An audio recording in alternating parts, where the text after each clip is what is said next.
అందరికీ హాయ్ అండి. మనం ఈ వీడియోలో ఉగాది అంటే ఏమిటి? ఈ పండగ ఎప్పుడు వస్తుంది? ఈ రోజున ఉగాది పచ్చడి ఎందుకు తీసుకోవాలి? ఈ రోజున ఏ ఏ పనులు చేయకూడదు? ఈ పచ్చడిని తీసుకున్నప్పుడు ఏ శ్లోకాన్ని చదువుకోవాలి? అనే ఆసక్తికరమైన విషయాలను మనం ఈ వీడియోలో తెలుసుకుందాము. ప్రతి సంవత్సరములోన చైత్ర మాసములో వచ్చే పాడ్యమి రోజున మనము ఉగాది పండుగను జరుపుకుంటాము. ఈ సంవత్సరము ఈ పండగ ఏప్రిల్ నెల 9వ తేదీన మంగళవారం రోజు మనకు వచ్చింది. ఉగాది అంటే నక్షత్ర గమనము మొదలైన రోజు అని అర్థము. అంటే ఈ రోజునే నక్షత్ర గమనము ప్రారంభమైంది అని అంటారు. ఈ ఉగాది పండగ నుంచే తెలుగు సంవత్సరం మొదలవుతుంది. ఈ రోజునే బ్రహ్మదేవుడు సమస్త సృష్టిని ప్రారంభించాడని పురాణాలు మనకు తెలియజేస్తున్నాయి. పూర్వము సోమకాసురుడు అనే రాక్షసుడు బ్రహ్మ దగ్గర నుంచి వేదాలను దొంగిలించాడట. అప్పుడు విష్ణుమూర్తి ఈ రోజునే మత్స్యావతారం ఎత్తి సోమకారుని వధించి ఆ వేదాలను తీసుకుని వచ్చి బ్రహ్మకు అప్పగించాడని పురాణాల వలన మనకు తెలుస్తుంది. ఈ సంవత్సరాన్ని క్రోధినామ సంవత్సరము అంటారు. తెలుగు పంచాంగం ప్రకారము చూసినట్లయితే యుగానికి 60 సంవత్సరాలు ఉంటాయని, ఒక్కొక్క సంవత్సరానికి ఒక్కొక్క పేరు ఉంటుందని మనకు తెలుస్తుంది. అయితే కొందరు నారదుని యొక్క సంతానం పేర్లు ఈ సంవత్సరాలకు పెట్టారని అంటారు. మరికొందరైతే దక్ష ప్రజాపతి కుమార్తె అయిన దాక్షాయని కుమార్తెలకు ఈ 60 పేర్లు ఉన్నాయని చెబుతుంటారు. మరికొందరు శ్రీకృష్ణుడి భార్య సందీపని అనే రాజకుమారి సంతానం యొక్క పేర్లు అని అంటూ ఉంటారు. ఈ రోజున ఏవైనా మంచి పనులను ప్రారంభించినట్లయితే సంవత్సరమంతా సంతోషంగా ఉంటారనేది నమ్మకం. ఉగాది రోజున తలంటు స్నానం చేసి ఇష్టదైవానికి పూజ చేసుకొని షడ్రుచుల కలయికతో ఉగాది పచ్చడిని చేసి దేవునికి నైవేద్యంగా పెట్టి మనం తప్పనిసరిగా తీసుకోవాలి. ఈ పచ్చడిని ఉదయాన్న 9 గంటల లోపలే తీసుకోవాలి. ఈ పచ్చడిని ఎందుకు తీసుకోవాలి? దీన్ని తీసుకోవడం వలన ప్రయోజనాలు ఏమిటి? ఈ పచ్చడిలో ఏమేమి కలుపుకుంటాము అనేవి మనం ఇప్పుడు తెలుసుకుందాము. మనము షడ్రుచుల సమ్మేళనాన్ని ఉగాది పచ్చడిగా చెప్పుకుంటాము. అంటే తీపి, చేదు, కారం, వగరు, ఉప్పు, పులుపు ఈ 6 రకాల రుచులు కలిస్తేనే ఉగాది పచ్చడి అవుతుంది. ఈ పచ్చడిలో ఉండే ఒక్కొక్క రుచికి ఒక్కొక్క కారణమే కాకుండా ఆరోగ్య ప్రయోజనాలు ఎన్నో ఉన్నాయి. వసంతకాలంలో వచ్చే మార్పుల వల్ల ఎటువంటి అనారోగ్య సమస్యలు దరిచేరకుండా ఈ పచ్చడిలోని ఉన్న పదార్థాలు మన శరీరాన్ని కాపాడుతుంటాయి. ఈ పచ్చడిని తీసుకోవటం వల్ల శరీరంలో ఉన్న వాత, పిత్త, కఫ దోషాల నుంచి బయటపడవచ్చును. ఈ పచ్చడిలో ఉన్న 6 రుచుల కలయిక మనకు ఎటువంటి వ్యాధులు, రోగాలు రాకుండా కాపాడటమే కాకుండా జీవితంలోని వచ్చిన కష్టసుఖాలను, ఎగుడు దిగుళ్లను, మంచి చెడులను సరిసమానంగా స్వీకరించాలనే పరమార్థం ఈ పచ్చడిలో మనకు కనిపిస్తుంది. ఈ పచ్చడిలో ఉన్న 6 రకాల కలయిక కోసం ఏవేవి వినియోగించాలో మనం ఇప్పుడు తెలుసుకుందాము.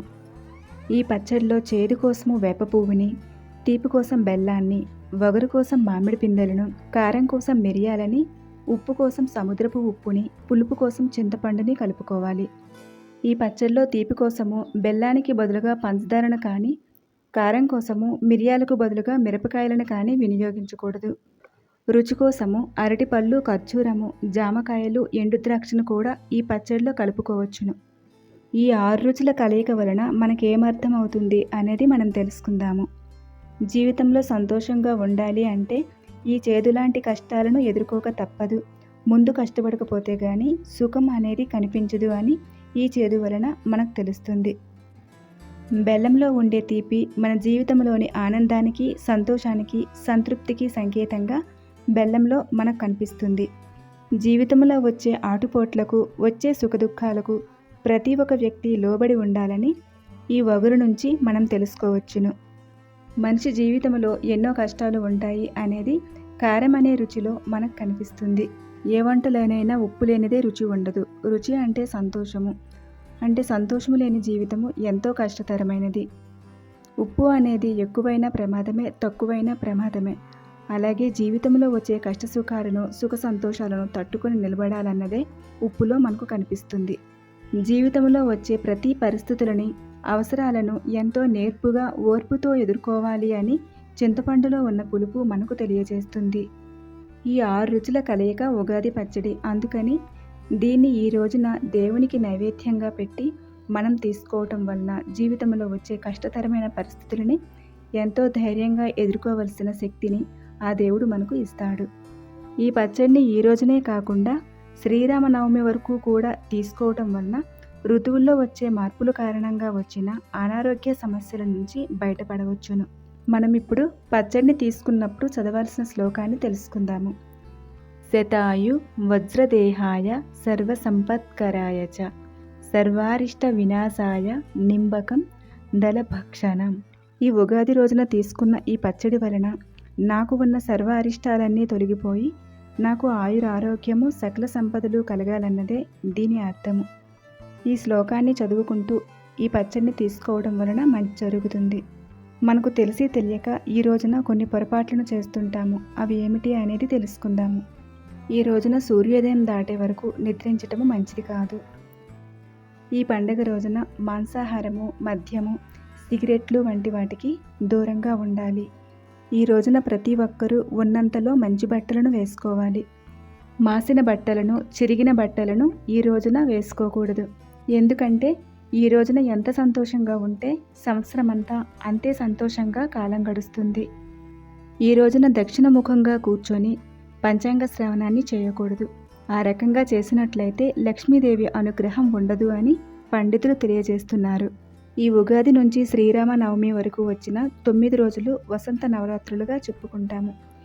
ఈ నవరాత్రుల్లో అమ్మవారు దసరా నవరాత్రుల్లో 9 రోజులు ఏ రూపాలలో మనకు దర్శనమిస్తుందో ఈ నవరాత్రుల్లో కూడా అమ్మవారు అవే రూపాలలో దర్శనమిస్తుంది. కానీ ఈ వసంత నవరాత్రుల్లో ఎక్కువగా లలితాదేవిని, శ్రీరాముణ్ణి పూజిస్తారు. అమ్మవారిని రోజుకొక రకమైన పూలతో లలితామాతను పూజిస్తారు. ఈ చైత్ర నవరాత్రుల్లో ఎక్కువగా అమ్మవారికి ద్రవణంతో పూజిస్తారు. ఈ 9 రోజులు అమ్మవారికి పూజ చేసినా చేయకపోయినా నిత్య పూజ చేసుకొని రోజు లలిత సహస్రనామ స్తోత్రాన్ని చదువుకోవటం ఎంతో మంచి ఫలితాన్ని ఇస్తుంది. రామునికి సంబంధించిన స్తోత్రాలు శ్రీరామ జయరామ జయ జయ రామ అనే రామమంత్రాన్ని, రామరక్ష స్తోత్రాన్ని ఈ 9 రోజులు చదవటం వలన కూడా ఎంతో మంచి ఫలితాలను పొందవచ్చును.